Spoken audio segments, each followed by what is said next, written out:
Get ready for the dictation. Dictation will start in 5 seconds. Start. Madam Deputy Chairman, when the House rose for lunch, I was discussing the response of the public to the loan program of the government and was trying to point out that it was rather a serious tendency in the sense that the response of the public had been proved to be poorer during the second plan period than during the first plan period. I was discussing trying to point out that looking to the fact that the national income was rising and the people were becoming more conscious of a developing economy and the need to mobilize the resources more and more, a contrary trend ought to have appeared, and that in view of that, this trend was disturbing. This trend is to be contrasted with the trend of the public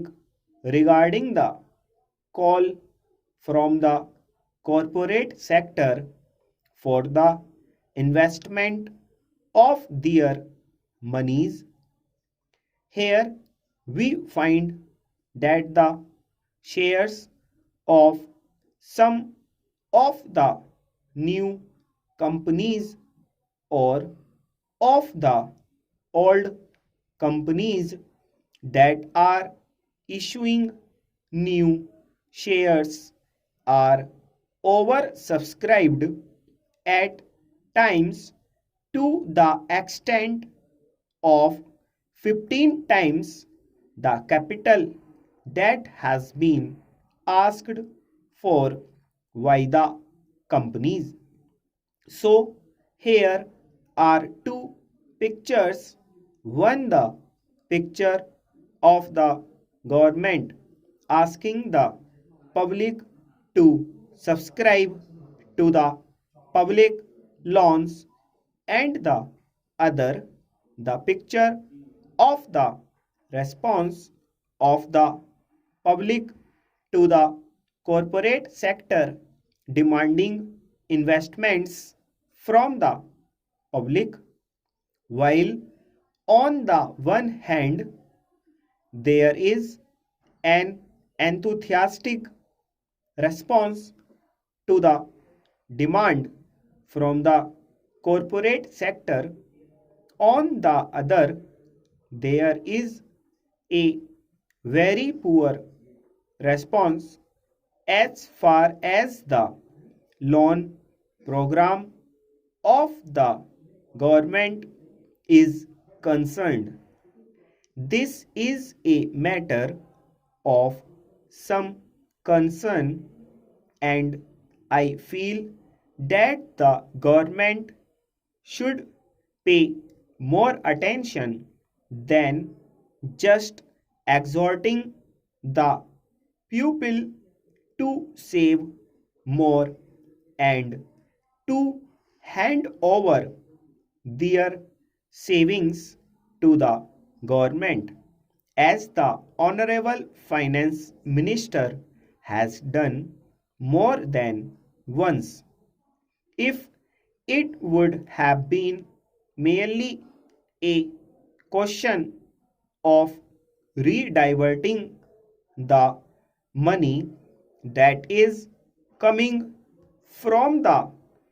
corporate sector to the public exchequer in the form of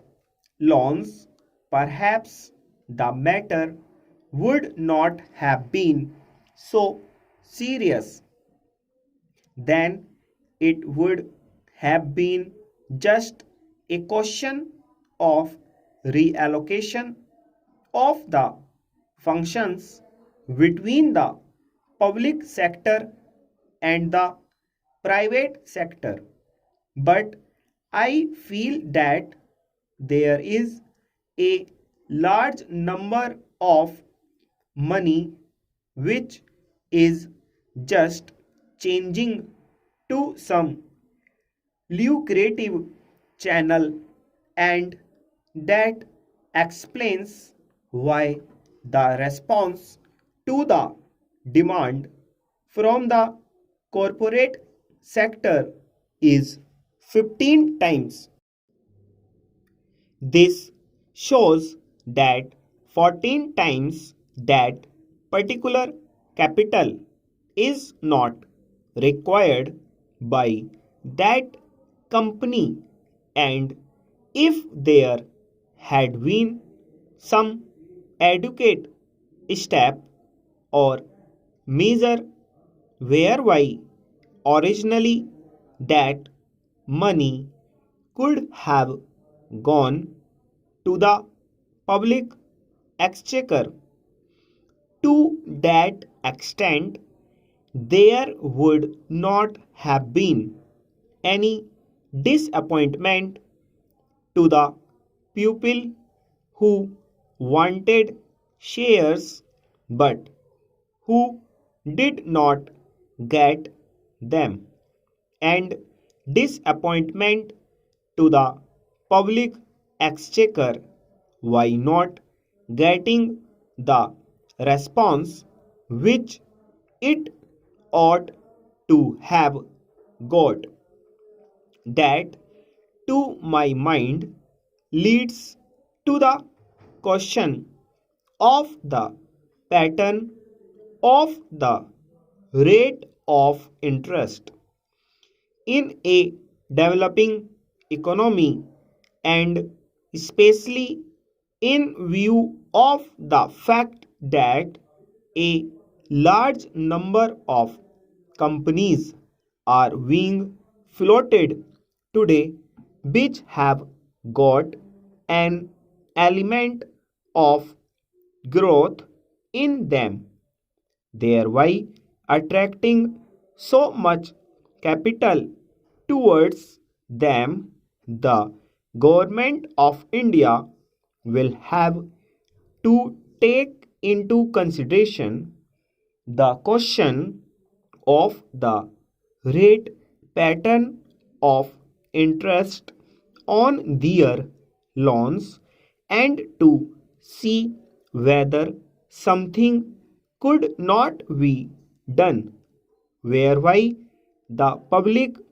will be attracted to a large extent towards their loan program than hitherto. It has appeared in the press that the question of supply and want is being reconsidered, and that offers are sought to be made more attractive. If in the same strain the entire question of the loan program is also considered, it may be possible that these loans also might be made more attractive, and there are more capital which is today just changing the channels of profitable employment might be diverted to the public exchequer in the form of public loans. Then there is the question of the state governments performing their part which has been assigned to them during the third plan period. In this connection, I would like to draw the attention of the Honorable House to a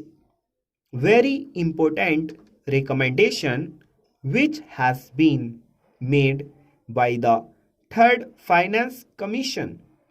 namely the appointment of a high power commission